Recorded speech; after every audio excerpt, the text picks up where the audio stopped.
जब मैं डिसाइड करूंगा कि आप क्या हो गए तो आपके पास क्या बचा बताइए। अरे जब कुछ नहीं बचा, पूरा राज उनका हो गया, तो राजा बलि की उन्होंने हत्या कर दी। उसी को कहते हैं कि सिर नाप लिया साथी। लेकिन टीवी पर आपको जाने क्या दिखाया जाता है और आप उसमें फिर में हो जाते हैं साथी। इसलिए उस समय हमारे देश में छीना, बाद में हजारों राजा आए और हजारों हारे। इसके बाद हमारे भारत वर्ष में बिंदुसार सम्राट, बिंदुसार से लेकर चंद्रगुप्त मौर्य से लेकर सम्राट अशोक से लेकर और राष्ट्र में जगत की हत्या करने वाला उनका सेनापति मनुवादी वो सुमित्र शुंग था साथियों। था कि नहीं था? ये सच्चाई है कि नहीं है? ये कार्यक्रम इसलिए हो रहा कि सच पता होना चाहिए हमारे लोगों को। सुमित्र शुंग ने हमारे सम्राट अशोक के 10वें राजा भरत की हत्या करने का काम किया था और खुद गद्दी में बैठ गया था। और उसने क्या फरमान जारी किया था कि जो भी, क्योंकि सम्राट अशोक के समय पूरा भारत वर्ष, जो सम्राट अशोक आप जानते हैं अखंड भारत जानते हैं कि नहीं जानते, ये वही अखंड भारत था। लेकिन जारी क्या किया गया फरमान कि आज जो भी बौद्ध भिक्षु की एक दर्जन काट के लाएगा उसको 125 सोने की मुद्रा दी जाएंगी। सब सोचो, आपके धर्म के गुरुओं को और आपके धर्म के अनुयायियों को मारने का काम इस पुष्पित शुंग के द्वारा किया गया था साथियों की। आपको मालूम नहीं मतलब किया गया था, लेकिन किसी को पता नहीं है। अगर आपको बता दूं मैं कि जो आप नारियल चढ़ाते हो, नारियल नारियल नारियल छीनते हो, छीनते नहीं छीनते, वो संकेत काय का है? वो संकेत है कि हम बुद्धों का विनाश करते रहेंगे और हमारे मूर्ख लोग आज भी उसी का काम करते जा रहे हैं साहब।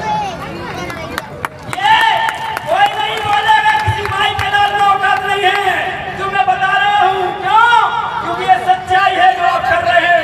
आप अगर किसी मनवाले के सामने एक नारियल लेकर जाएंगे तो आपसे कहेगा इसका चढ़ा छीन लो, कभी आपका भगवान लेगा। समझ रहे आप बात को? ये इसी तरीके से जो ये बाल उतार के हमारे लोगों को कतरे करवा के हमारे लोगों ने हमारे लोगों की हत्या करने का काम किया था। और उस समय के बाद फिर इसके बाद सुमित्र शुंग राजा बनता है। इसके बाद उसको हराने का काम सरहुल करते हैं और इसके बाद मुगलों का आगमन होता है। मुगलों को हराने का काम अंग्रेज करते हैं और यहाँ से शुरू होती है असली कहानी ओबीसी वर्ग के उद्धार के साथ और एसटी बहुजन समाज। आपको पता होना चाहिए, जब अंग्रेजों ने इस देश के अंदर सत्ता अपनी बैठा ली, देखिए हम कोई अंग्रेजों के हितैषी नहीं है, हम विदेशियों के तो बिल्कुल भी हितैषी नहीं है। जो आज इस देश में रह रहे वो और जो इस देश के अंदर अंग्रेज आए थे वो, बताइए इस देश के अंदर अंग्रेज भी विदेशी थे और आज ये मनुवादी भी विदेशी है। इनका डीएनए टेस्ट करवा लीजिए साथियों। अगर ये विदेशी नहीं होते तो आपको जात के नाम पे प्रताड़ित करने का काम नहीं करते साथियों। अगर ये विदेशी नहीं होते तो घोड़ी पे चढ़ने से रोकते नहीं साथियों। अगर ये विदेशी नहीं होते तो ये सती प्रथा का काम नहीं करते, ये दासी प्रथा लागू नहीं करते, ये जो पैसे रखने का अधिकार जो हमसे छीन के रखा था इसको लागू नहीं करते। ये सुनने की क्षमता मानव में होना चाहिए।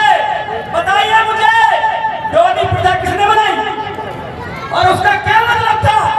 अरे डोली प्रथा, ये हमारे ओबीसी भाई जो लोग हैं वो सुन लो आप, पहले थाना जैसे बने हुए थे। डोली प्रथा का मतलब था कि अगर लोधी की, यादव की, रजक की, विश्वकर्मा की, कुर्मी की, कुशवाहा की 3743 जातियां जो ओबीसी वर्ग की है, जब उनकी शादी होती थी तो स्त्री सुजम के नाम पर 3 दिन तक डोली प्रथा के नाम पर उनके घर ले जाना पड़ता था। और मैं कह रहा हूँ, पता कर लीजिए, ये बैठे हैं, कुछ दिन पहले यही हुआ था कि शादी किसी और के साथ हुई और 3 दिन तक किसी और के साथ रहना पड़ा। ये मनुवादियों ने अप्लाई किया था इस देश के अंदर, लेकिन बाबा साहब भीमराव अम्बेडकर ज्योतिबा फुले के संघर्ष के कारण इसको खत्म करना पड़ा साथियों। ये कौन करते थे? ये ओबीसी के साथ होता था और मनुवादी लोग करते थे, जो एक टीएधारी हैं, जिनका डीएनए हमसे नहीं मिलता है, वो लोग करते थे साथियों। ये कड़वी सच्चाई है जो आपको मालूम नहीं है साथियों। और इसके बाद हमारे महात्मा ज्योतिबा फुले साहब ने संघर्ष किया, उनको पढ़ने लिखने नहीं दिया। माता सावित्रीबाई फुले ने संघर्ष किया, उनको भी पढ़ाने नहीं दिया गया। ज्योतिबा फुले साहब ने अपनी पत्नी को, खुद की पत्नी को पढ़ाया। और आज भारतवर्ष की जितनी भी नारी शक्ति है, अगर किसी के संघर्ष के कारण आप पढ़े लिखे हो तो एक ही देवी है दुनिया की। इन मनुवादियों की एक भी देवी ये झूठ बताते हैं। असली अगर आपकी देवी है, आपका भगवान है, तो वो सिर्फ सावित्रीबाई फुले, इस द्वारा कोई नहीं साथी। महात्मा फुले की पत्नी माता सावित्रीबाई फुले, यही वो शेरनी थी, यही वो देवी थी, जिस कारण आज आप शिक्षा प्राप्त करते हो, चाहे वो सवर्ण की बेटी हो, चाहे वो किसी की बेटी हो। लेकिन अगर शिक्षा मिल रही है तो उस ज्योतिबा फुले की पत्नी जिसने संघर्ष किया, इसका 9 साल में विवाह हो गया था, और जिसके पति मैंने 13 साल का। आप लोगों को सुनने की जरूरत है, बताइए सुनाए कि नहीं सुनाए? मैं बोलूंगा नहीं बोलूं आगे, क्योंकि पता होना चाहिए आप लोग सुनने वाले हैं कि नहीं। साथियों, ये उन्होंने किया। इसके बाद हमारे जो भीमराव अम्बेडकर जी है, उनके साथ भी यही हुआ। उनका महू में जन्म हुआ था, और जब वो स्कूल में दाखिला कराने जाते हैं अपने बेटे का, सतपाल जी जो है, जो महासभा से आते थे, वो जब गए स्कूल कि हमारे बेटे का दाखिला होना है, तो उन्होंने बोला ठीक है आप करिए। दाखिले का जो फॉर्म दिया, जब उसमें महान डाला, तो उस मनुवादी ने आपके डॉक्टर भीमराव अम्बेडकर के एडमिशन फॉर्म को ऐसे फाड़ दिया था, धोखा दिया था कि हम झूठ को नहीं बनाएंगे साथी। ये मनुवादी लोग कहते हैं हिंदू हिंदू करते रहते हैं डेली का डेली। अगर हिंदू आप मानते थे तो उस समय बाबा साहब भीमराव अम्बेडकर का फॉर्म क्यों फाड़ा था, ये बताइए साहब। हमको समझना होगा, इस देश के अंदर हिंदू मुस्लिम सिर्फ इसलिए हो रहा है कि जाति जनगणना ना हो। मध्य प्रदेश के अंदर जो 14% आरक्षण से लागू हुए, 27% आरक्षण लागू न हो, 13% हो है।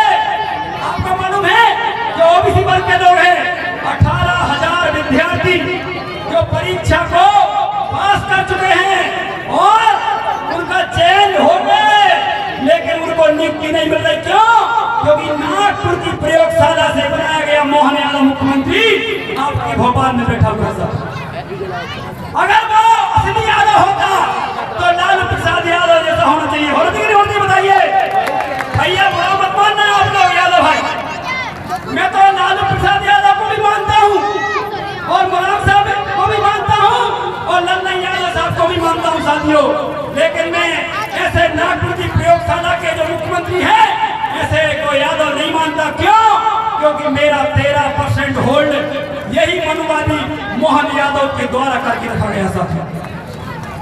बताइए 27% आरक्षण लागू होना चाहिए कि नहीं होना चाहिए? बताओ, आप लोग किसी की आवाज नहीं आ रही। होना चाहिए कि नहीं होना चाहिए? तो मोहन यादव मुर्दाबाद, बीजेपी सरकार मुर्दाबाद, ओबीसी आरक्षण लागू करो, जाति गणना लागू करो। साथियों, हमें अपने हक अधिकारों के लिए लड़ना पड़ेगा। बाबा साहब भीमराव अम्बेडकर जी लिख के गए हैं, सुन लो। उन्होंने कहा है कि अगर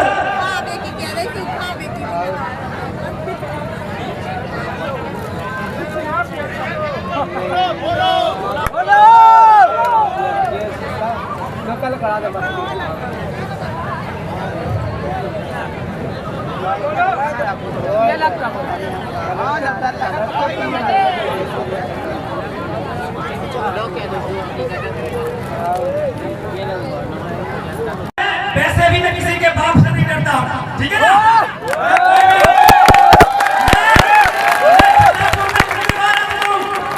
किसी के माई के नाम में औकात नहीं है कि वो एक फोन करके हमको धमका दे।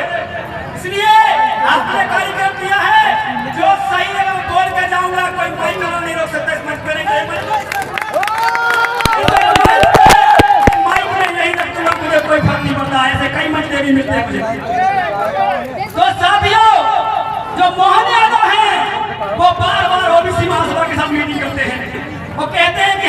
लागू करना है। फिर वो प्रशांत सिंह किसान भी करते हैं कि हमको तो लागू करना है, लेकिन लागू नहीं करते। क्यों? क्योंकि आरएसएस जो है, मोहन भागवत जो है, वो इनको आदेश नहीं दे रहे हैं कि ओबीसी आरक्षण लागू कर दो। बताइए गलत बोल रहा हूँ क्या? आज लोधी समाज के, यादव समाज के, कुर्मी समाज के और 92 जो समाज है, चाहे सेन हो, नस्कर हो, चाहे हमारे सोनी हो, चाहे हमारे जितने भी सोनिया हो, 92 जो जातियां ओबीसी वर्ग की आती हैं, इनके 18,000 चयनित नौकरी में, एमपीपीएससी में, पुलिस में, शिक्षा में, हर जगह चयनित विद्यार्थी घर बैठे हुए, सब घर बैठे हुए। क्या ये बात करना चाहिए कि नहीं करना चाहिए? तो इसलिए मैं कर रहा हूँ साथियों। और साथियों, आपको तो आप लोगों को इतना डर लग रहा है, आपको पता होना चाहिए जब काशीराम जी ने 1978 में बम से आई, 81 में DS4 बनाया और नारा दिया कि जिसकी जितनी संख्या भारी उसकी उतनी हिस्सेदारी। साथियों, वोट हमारा, राज तुम्हारा नहीं चलेगा, नहीं चलेगा। तो साथियों, ये मिशन हमें चलाने की जरूरत है। ऐसे डर डर के हम अगर रहेंगे तो आपको घर में मार दिया जाएगा, कुछ भी नहीं उखाड़ पाओगे साथियों। और इसलिए मैं आपसे कहता हूँ, बाबा साहब भीम अम्बेडकर ने कहा था कि अगर आपके साथ गलत हो रहा है और उस गलत के खिलाफ आप खड़े हैं, लड़ रहे हैं और आप मारे जाते हैं, तो कोई बात नहीं, आपकी आने वाली औलादें उस लड़ाई को जीत लेंगी। लेकिन गलत हो रहा है और आप सह रहे हैं और आप मारे अगर जाते हैं, तो आपकी आने वाली पीढ़ी गुलाम होकर रहेगी। साथियों, ये मैं नहीं कह रहा, ये बाबा साहब भीम अम्बेडकर जी ने कहा है, मैं नहीं कह रहा। तो हमको गलत के खिलाफ लड़ना है कि नहीं लड़ना? अगर इस प्रदेश का मुख्यमंत्री ओबीसी आरक्षण लागू नहीं कर रहा है, जाति जनगणना नहीं कर रहा है और दलित पिछड़े आदिवासियों के साथ अत्याचार कर रहा है, तो हमको लड़ना है कि नहीं लड़ना? बताइए। तो साथियों, लड़ना है तो मेरी बात को थोड़ा और सुनना पड़ेगा। अरे यार तई मुकल्ली तो मैं और फंक्शन नहीं कर पाता। तो साथियों, आपने देखा होगा ये लड़ाई हम ओबीसी महासभा के माध्यम से एवं तमाम जितने भी संगठन हैं उनको साथ लेके हम लड़ रहे हैं। बहुत ही जल्द ओबीसी महासभा एवं सभी संगठन संयुक्त रूप से मिलकर भोपाल में मुख्यमंत्री का घेराव करने वाले हैं, क्योंकि हमारी संख्या मध्य प्रदेश के अंदर 52% है, 6% मुस्लिम जो उसमें आते हैं वो भी है। तो बताइए, 60% लगभग आबादी को सिर्फ 14% आरक्षण ये बीजेपी की सरकार दे रही है आपको। और हमने इसके लिए संघर्ष किया, धरने दिए, सब कुछ किया। मैं क्योंकि यहाँ पे आया हूँ, हमारा ये बड़ा मलेरा, यहाँ पे लोधी, यादव, हमारे अहलवार, हमारे जाटव, हमारे एसटी ओबीसी माइनॉरिटी समाज के बहुसंख्यक लोग हैं। लेकिन मैं कहना चाहता हूँ कि आप जो लोधी समाज के हैं, यादव समाज के हैं, आपको शुरुआत करने है छुआछूत हटाने की। पहले आपको करनी है। क्यों? मैं तो धन्य देता हूँ कि ये बाबा साहब को पढ़े हैं और हम जैसे लोगों को उन्होंने मंच दिया। आज ओबीसी के लोग यहाँ पे बिठा रहे हैं। क्यों बिठा रहे बताइए? लक्ष्मण यादव जी, माधव जी, महेंद्र सिंह लोधी जी, तो क्यों बिठा रहे बताइए? इसलिए कि ये जो कौम है जो सोई हुई है, जो खेत में चट्टी बनियान पहनती है फटी हुई, इसके बाद भी अपने आप को छतरी कहती है, उसको जगाने के लिए इन्होंने काम किया था। आपको पता होगा यही हमारे जो लोग हैं, कैसे भी करके, कैसे भी आपने सताया, सबने मुझे मालूम है, मेरे खुद गाँव में छुआछूत होता है और हम काम कर रहे हैं उस पर कि ये न हो। पूरे बुंदेलखंड में हर गाँव में छुआछूत होता है। क्या ये सच्चाई बोलनी नहीं आनी चाहिए? बताइए, सच्चाई है कि नहीं है? आज बताइए, मैंने खुद देखा है प्रोजेक्ट विश्वकर्मा से, विश्वकर्मा नाई से, लोधी यादव से, अरे ये सारे एक दूसरे से कहीं ना कहीं गलती बात करते हैं और फिर आप करते हुए एसटी और एसटी से। और इसका सबसे बड़ा मुखिया कौन है? वही बामन जो आपको इंडिया के माध्यम से सभी को घुमा रहा है। आप लोगों को डर लग रहा होगा, आपको जब नहीं लगता डर जब आपके घर में उसका भाई कट्टा लेकर कुछ जाता है, जब नहीं लगता। और हम लोगों को आना पड़ता है। अरे हम यही जो इसके खिलाफ। क्यों? क्योंकि ये एक बहुरूपिया है। अगर सच में इसमें ज्ञान होता, सुन लो बात, अगर ये सच में ज्ञानी होता तो जो 28 लोग मारे पे, जो 28 लोग हमारे अभी आतंकवादियों के द्वारा मारे गए हैं, ये पहले बताता कि नहीं बताता? बताइए, मैं बोल रहा हूँ क्या? जब इसको ज्ञान है, जब ये अंतर्यामी है, तो इसको बताना चाहिए था कि वहां पर वो हिंदू कैसे मारेंगे। ये इसको बताना चाहिए था कि नहीं बताना चाहिए? और ये अमित शाह को बताना चाहिए, बताना चाहिए, ये मोदी को भी बताना चाहिए था, नहीं बताना चाहिए? बताइए, लेकिन नहीं बताएगा। इसका मतलब ये जीरो है, जीरो। ये तुमको गुमराह कर रहा है, या फिर अगर ये जानता है तो इसके ऊपर FIR होना चाहिए। क्यों नहीं तेरे बताया सर? और ये जितने भी मठाधीश हैं और इनको मालूम है कि ये आतंकी हमला होने वाला है, और उसको ये मालूम है कि हिंदू कह के मारेंगे, इनको मालूम था कि एक मुस्लिम भी मारा जाएगा, इनको मालूम था कि बंगाल की एक मुस्लिम फैमिली भी मारी जाएगी, तो फिर इस चुनैयाधारी ने क्यों नहीं बताया? बताइए, क्यों नहीं बताया? बताइए। इसलिए ये तुमको गुमराह कर रहा है। मैं तो कहता हूँ, मैं तो कहना चाहता हूँ आपसे, अगर इतनी ही ताकत है तो जो जिसकी टांग कटी हुई है उसको एक फूंक मार के उसकी टांग मोड़ के बताए, मैं उसके सामने नंबर से हो जाऊँ। सब ये मूर्ख बनाने का काम कर रहा है और कुछ नहीं। हम तो जब तक जिंदा है ऐसे ही दहाड़ेंगे, हमको कोई नहीं रोक सकता। मैं बता रहा हूँ, कोई भी नहीं रोक सकता। क्यों? क्योंकि हमने बाबा साहब भीमराव अम्बेडकर को पढ़ा है, हमने ज्योतिबा फुले साहब को पढ़ा है, हमने कबीर बेरिया को पढ़ा है, हमने बिरसा मुंडा को पढ़ा है कि जब तक आप गोली पे गोली खाने के लिए तैयार नहीं होंगे, जब तक क्रांति नहीं होने वाली। साथियों,